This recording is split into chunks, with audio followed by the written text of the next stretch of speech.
Hello everyone. Thank you for coming to my talk. My name is Chao Wang. I'm a senior lecturer in health and social care statistics at the Kingston University in London, UK. So it's really my pleasure to share my research with you. So let me share my slides. Okay.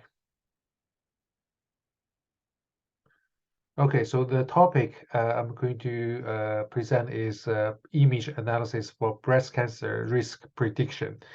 Um, so let me firstly let me show you some mammograms. As we know, breast mainly contains two things. Granular tissue and the fat.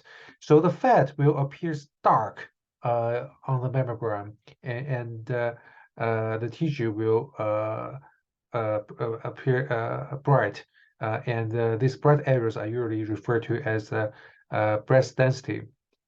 So as this example showed, so for example, this mammogram, this woman has around 0% density, and this woman has about less than 10%, and this woman has about 10 to 25%. So the aim of doing mammograms, especially breast cancer screening, is to find some image features that can predict breast cancer. So what kind of features? So a simple feature is a simple percentage, as we just discussed, as we just saw. It can be done by radiologist, or some thresholding software. So this is the most common metric you will get. So a simple the percent of the white areas on the mammogram.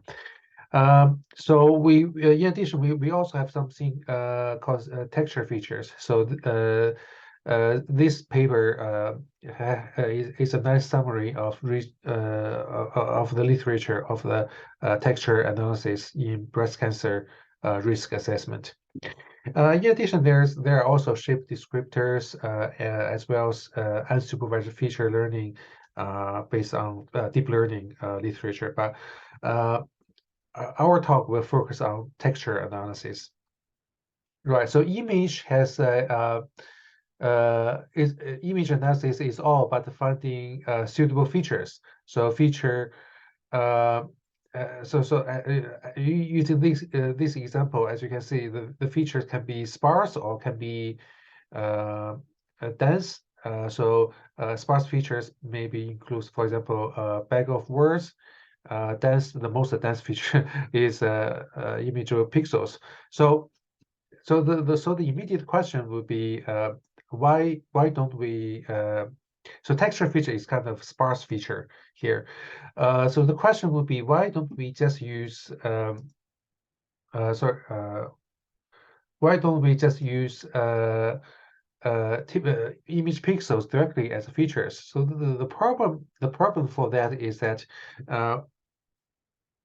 it is, well, firstly, I have to say it is certainly possible for simple images, for simple tasks. So, for example, if the image is simple for handwritten digits classification, so 20 by 20 pixels might be enough, might be good enough. So, in this case, you only get you will only get 400 variables as predictors in a classification model. It can works well, but the problem is for mammograms, they are more complicated. So it could contain hundreds of thousands pixels. So if you are using pixel directly, it will be very difficult. Now, let me show you. So we need more. We need sparse features for mammograms. So there are two types of features proposed over the years. So one is absolute or relative amount of dense tissues, such as percent density, as I just showed. The other is texture features, and this is a paper I just mentioned. Okay. Next, the types of texture features. There are different types of texture features that including moment-based features, concurrent matrix-based features, form-based features, structure features, spectral features. But for spectral features, for example, the wavelet is shown not very predictive. So we're not discussing this here. So here is an example of a mammogram. So before we do anything, building, extracting features and predicting, using features as predictors, we want to do some image pre-processing especially for digital mammograms. The reason is that as you can see, it's not really visible, right? The dense tissue, the dense areas is not really visible. So if we look at the histogram of pixel values, we can see that there are mainly two parts. So first part is breast, and the other part is background. The background is dark, and the breast is white. But because of the contrast is so extreme, then we can't really see anything. Well, we can use any regular threshold method easily to separate the breast from the backgrounds. So this is the breast, and we can easily separate from the background. But still, as I said, we can't visually see anything. So here we need a technique called windowing.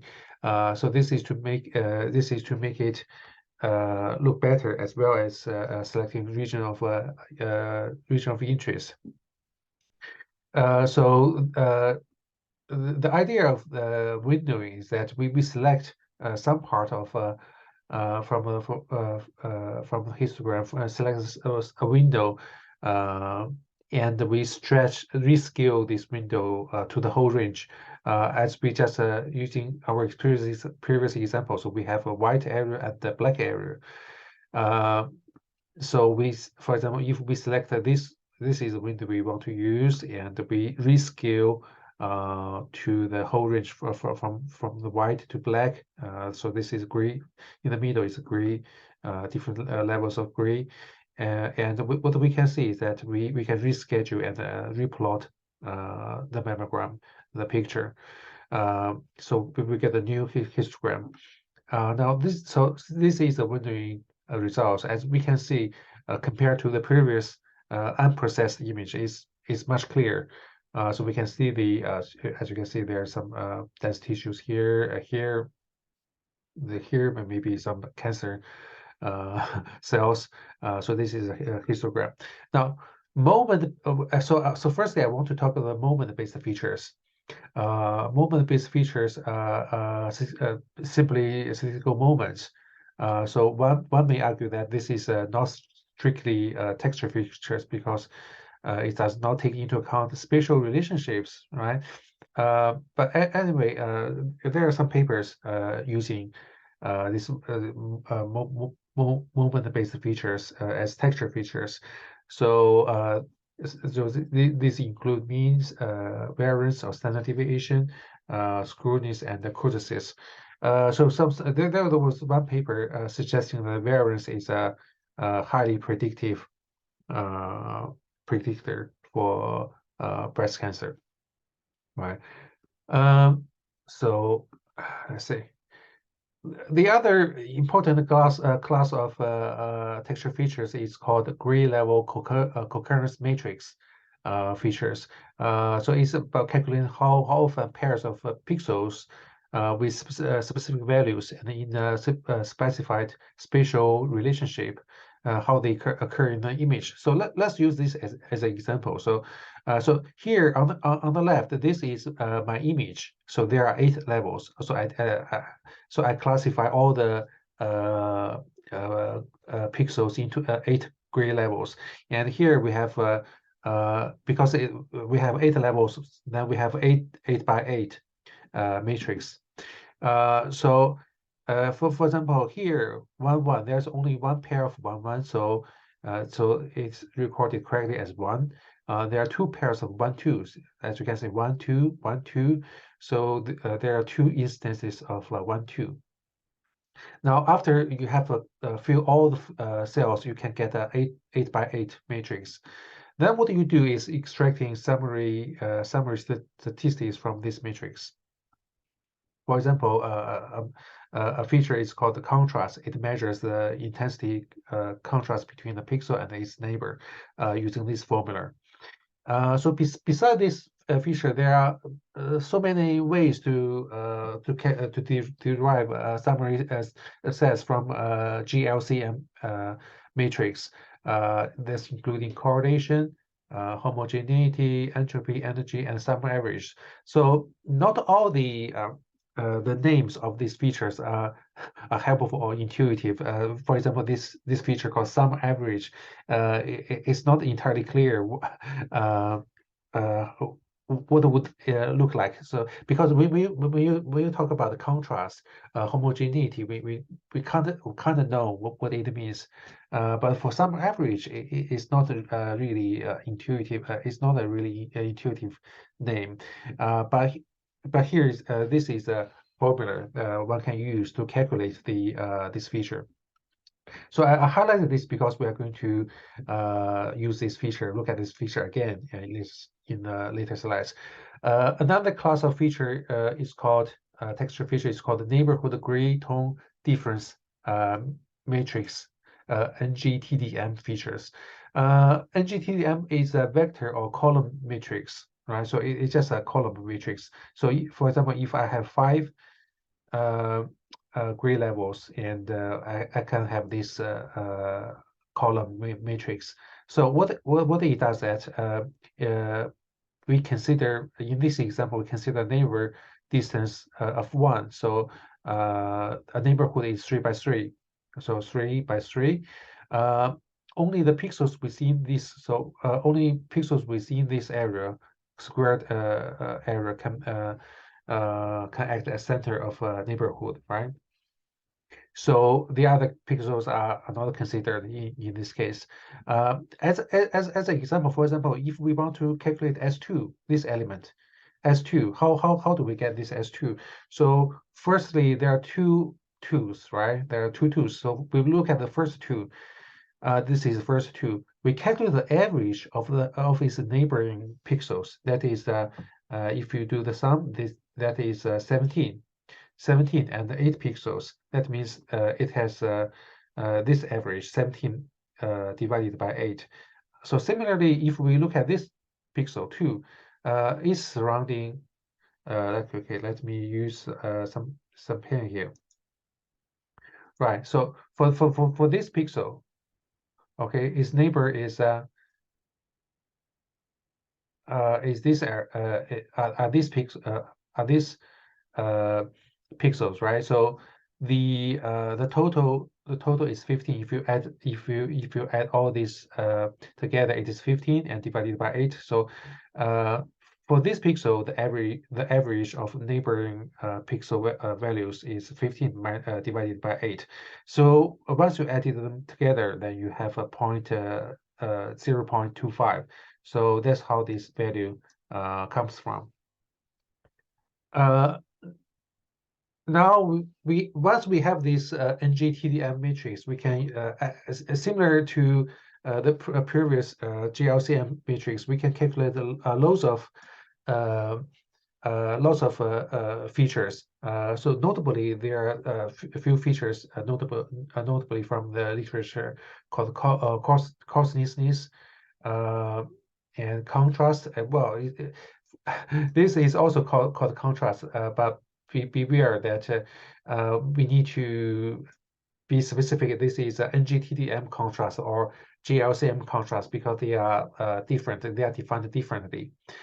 And there are also something called business, complexity, strength. So similar to previous GLCM matrix, we can also calculate lots of summaries stats from this matrix. So finally, sorry, not finally, the next important class of features are form or shape-based features called convex area, equivalent diameter. If you look at the definition, So this is quite easy to understand. So if you look at definition, it basically measures the how big the breast is. So another very important commonly used feature is called run-length features. So it counts consecutive collinear pixels. Pixel is called runs. Here it's called runs with the same grid levels. For example, we can also get a run-length matrix because we have ij here. So Pij is defined as a number of runs with pixels of grid level grid level I, and run length j. So here we have 1, 2, 3, 4, 5, 6, 7, 8, 9, 10, 11. So 11. Okay, here j is run length is 11 for this particular grid level. So here we can count how many runs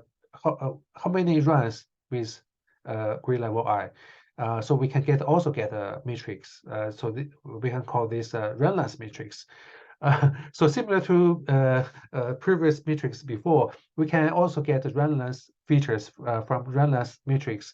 If you look at the literature, there are loads of lots of features available. For example, short run emphasis, long run emphasis, as the name suggests. So this feature focus on short run. These features focus on probably give more weight on long run.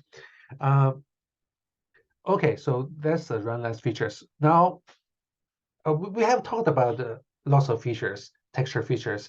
Then let's look at the application of using real world data. Here, this data is called PROCAS. PROCAS stands for predicting the risk of cancer at the screening.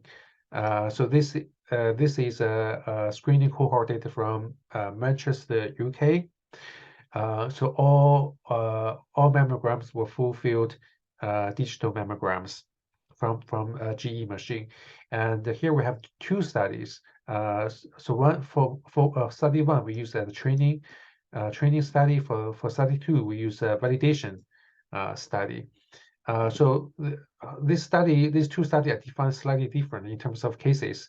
So for study one is diagnosed on the entry, and for study two is diagnosed afterwards. And the study design is a matched case control.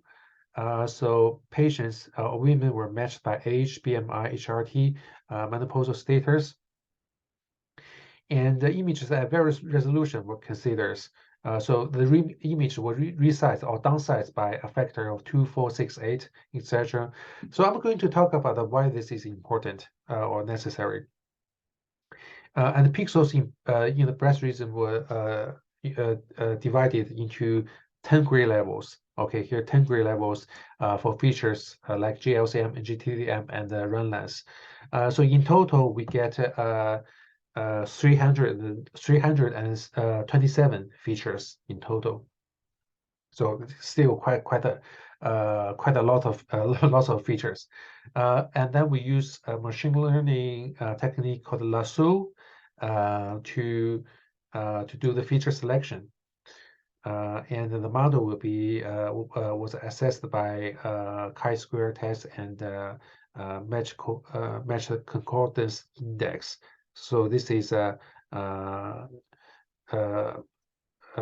well-known C index, okay, but for matched version, C index, but for matched version.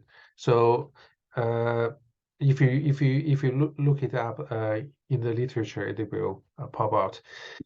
You'll get more details. Okay, so the results. As we can see that our research score from the lasso model, as you can see, is pretty well, as well as some average features.